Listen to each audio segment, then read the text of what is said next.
Ayan, good morning, good morning. Ito po yung pinakamasarap na rambutan sa buong mundo. Di ba malaki siya? Mahahaba po yung kanyang hibla. Hindi pa siya masyadong ripe eh.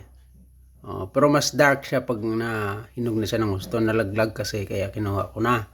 Titingnan natin ha. Ayan, tingnan natin. Biyakin natin, biyakin. Noon lang siya pag biyak ko. Tingnan niya. Ayan. Ayan, pag biniyak nyo ng ganon, biniyak. Ayan, ayan, ayan. Ayan. Ganun ang laman. Ganun ang laman niya.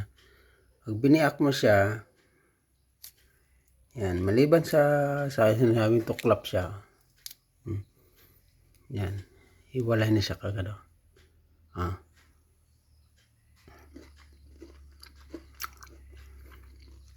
Parang may gatas. Ayan. Parang siyang may gatas. Ganun siya yung kanyang lasa. Parang may condensed milk na naramdaman mo, parang may kaunting kumukurot na gatas na may, hindi mo siya ma-explain eh. Masarap siya kaysa sa ibang ordinaryo na rambutan. Yan. Tsaka malaki talaga siya. Makita mo yung tuklap. Tingnan nyo yung aking daliri. Yung kanyang hibla, gano'n siya kalapad. Magkaano yan sila?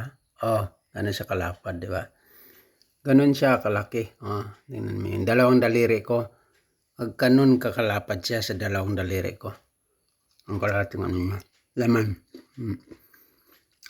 Sarap talaga. Sarap talaga.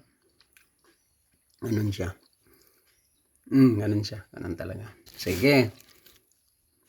So, susunod, titingnan natin ulit kung ano pa ang pinakamasarap. Bye-bye, bye-bye. Good morning.